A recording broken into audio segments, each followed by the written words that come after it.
5, 4, 3, 2, 1, 0. Bonjour à vous et bienvenue sur Graphimani Channel. Chercheurs de vérité, ufologues, amis de la Terre, du web et curieux du monde, merci à vous tous pour votre soutien et curiosité envers mes 2 dernières vidéos et merci à vous qui percevez le message que je tente de transmettre en termes simples et accessibles. Alors c'est parti, poursuivons notre enquête et débutons cette nouvelle analyse par l'ISS, la Station Spatiale Internationale, magnifique prodige de technologie. Je précise que ce fond derrière moi en ce moment est un montage, une animation réalisée par ordinateur. Ceci pour vous montrer la facilité à ce qu'une vidéo paraisse vraie si on n'est pas très attentif. Ceci pour les quelques trolls récurrents et irréductibles qui ne font pas bien la différence entre image vraie et animation CGI. Mais on ne peut pas vraiment en vouloir à ceux qui ne sont pas encore vraiment conscients, ne serait-ce que d'eux-mêmes. Donc comme promis, j'ai poursuivi un peu plus loin mes recherches sur les anomalies de ce monde et j'ai le plaisir de vous présenter dans cette vidéo des éléments vraiment intéressants.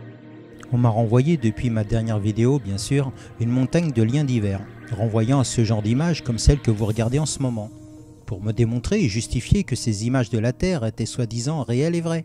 Et c'est une preuve, parce que ces images existent, un point, c'est tout. D'accord. Je sais de quoi je parle, je suis un spécialiste et j'en dirai pas plus. Ok. Bien.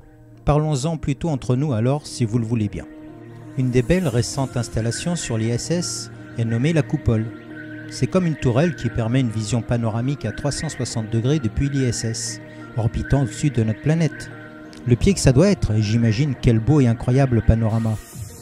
Et voici ce qu'on a le plaisir de voir d'après la NASA. Je vous laisse d'abord en profiter un instant, avant d'être vraiment et totalement déçu par ce faux et grossier montage. Me prennent-ils vraiment pour des gentils moutons? Et à quel point? Je vais vous montrer de suite. D'abord, pour pouvoir observer la Terre de cette façon, il faut connaître la hauteur de l'orbite de l'ISS autour de la Terre. Donc, merci Wiki. Nous pouvons lire ensemble. Périapside, 330 km. C'est l'orbite la plus basse de l'ISS. En dessous, risque de décrochage. Et l'apoapside, à 420 km, c'est l'orbite la plus haute ou éloignée. Bref, le point culminant de l'orbite elliptique. Donc, orbite de l'ISS entre 330 et 420 km, mini-maxi. Ouvrons notre outil sympa que vous reconnaissez tous et faisons une comparaison par simulation. Vous pourrez tous essayer cela chez vous. Vous trouverez la hauteur de vue en bas à droite. Vous remarquez tous mieux maintenant que c'est impossible, placé entre ces 2 orbites, de voir la Terre de cette façon, comme montré sur ces soi-disant vraies images de la NASA, et que de plus, sur toutes les autres images visibles et fournies par la NASA, l'orbite de l'ISS est en réalité si basse que nous devrions voir au moins tous les détails comme ici. Les reliefs, la végétation, les points d'eau, les dunes. Bref, commencez à saisir.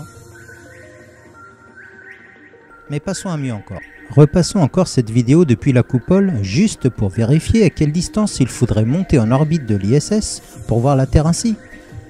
Vous pouvez lire comme moi, au minimum 16 000 km, au lieu des 420 maxi possibles, soit à plus de 40 fois la distance officielle et actuelle de l'ISS. Oui, 40 fois plus loin. Alors, réel ou pas?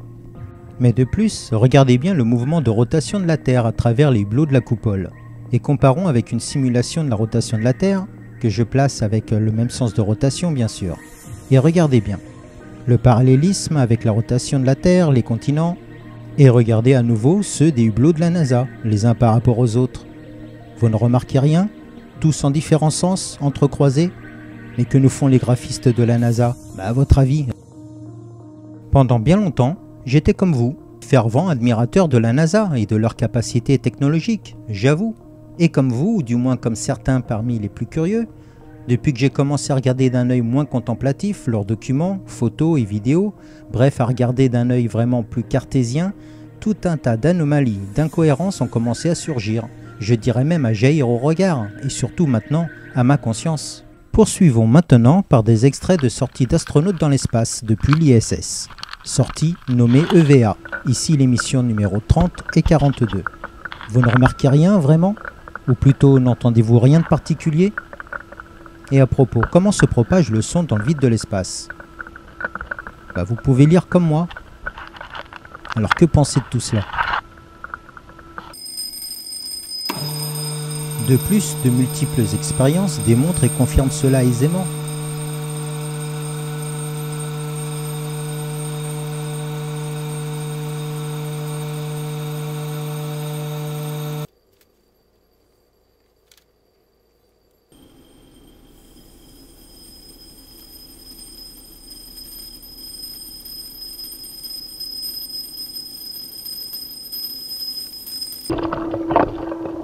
Et puis entre nous, écoutez bien à nouveau. À quoi cela vous fait-il penser vraiment, ce genre de son? Ce bruit de gargouillis étrange. Cela ressemble quand même beaucoup à ceci, non? Bizarre quand même. Mais n'est-on pas dans l'espace normalement? Comment cela se peut-il? Écoutez bien aussi quand l'astronaute passe de l'extérieur, donc du vide, à un intérieur pressurisé.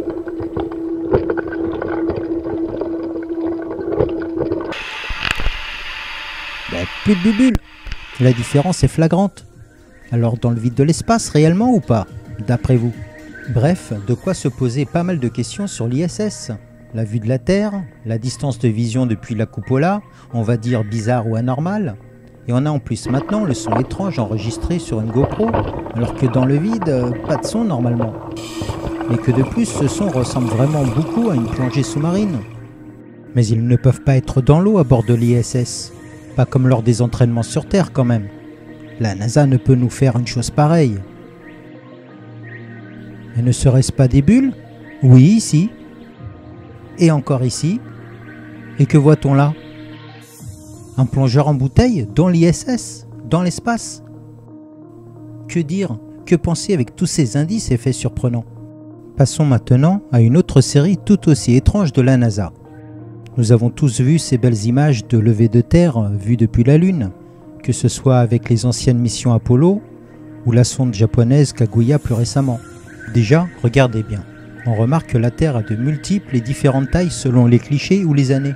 Alors laquelle est vraie parmi tout cela? Ici, on les compare maintenant avec les images du télescope DSCO-VR. On recule 4 fois plus loin encore que la distance Terre-Lune, soit à 1 600 000 km de la Terre. En s'éloignant, on devrait voir la Terre rétrécir au lointain, logiquement. Waouh!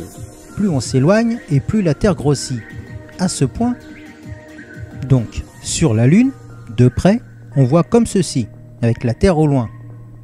Et là, en reculant 4 fois plus, la Terre regrossit comme une planète géante. J'aimerais bien qu'on m'explique comment ou pourquoi. Si ces images du DSCO-VR étaient vraies, on devrait donc tous voir depuis la Lune comme ceci. Non? D'après vous? Pour passer à la suite, revenons sur Terre et consultons les cartes et plans officiels, étrangement modifiés ou dénaturés à notre aperçu ou réflexe visuel. Prenons un exemple. Regardons ce map que vous connaissez tous en projection Mercator. Nous avons de ce côté le Groenland, ici. Et par ici, un continent, l'Afrique. Si vous la regardez bien et comparez, on pourrait croire que le Groenland est quasi aussi grand que l'Afrique, ou à peu près, assez proche en taille, bref. Alors recherchons les dimensions officielles de chacun des deux. Nous avons donc Groenland, 2 166 000 km².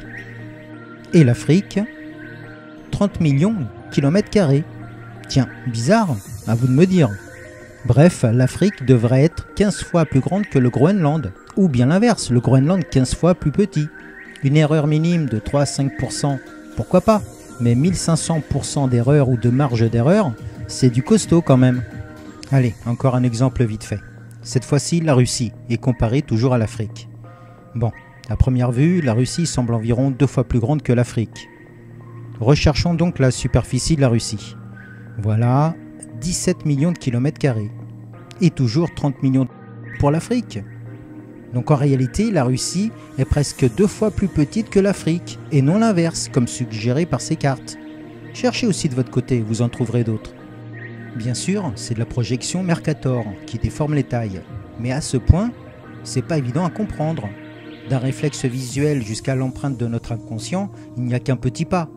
Alors dans quel intérêt tout ceci et à quel point? D'après vous, qui fournit les cartes, les normes? Qui gère la géopolitique mondiale?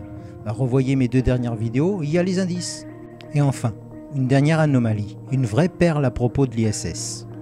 D'abord, une petite séquence sur l'entraînement en zéro gravité, ou 0G, de l'ESA, l'agence européenne, pour simuler la pesanteur à bord d'un avion A300 spécialement préparé pour cela, qui décrit des paraboles en montée et en descente, et donc c'est en phase de descente que l'effet gravité zéro est simulé comme dans l'espace. Ce but est de vous montrer comment se passe le mouvement des cheveux longs en zéro gravité. Regardez bien la jeune femme blonde et ses cheveux flottants et libres, en apesanteur simulée. Admirez la liberté de mouvement de la chevelure. Retournons maintenant à bord de l'ISS avec une femme astronaute. Cheveux longs également, mais brunes. J'imagine que la couleur des cheveux ne change pas la réaction ou le mouvement des cheveux. Regardons bien, que se passe-t-il? Les cheveux paraissent en l'air comme en apesanteur, pourtant ils sont tous solidaires, comme fixés par 2 litres de lac. Bah pourquoi? Oui, pourquoi ne pas les avoir fixés alors normalement si c'est laqué? Ou est-ce pour nous faire croire à l'apesanteur dans l'espace? C'est à nous tous, à moi, à vous, de chercher à comprendre, de vouloir voir ce qui est réel ou pas. Est-ce logique ou normal de voir tout cela ainsi? De telles anomalies sur l'ISS? Sur la vision de notre Terre? À vous de répondre ce que vous aimeriez voir ou avoir réellement. Je vous dis à bientôt pour un prochain épisode. Soyez ouverts, soyez curieux, soyez aware. Belle semaine à vous. Namasté.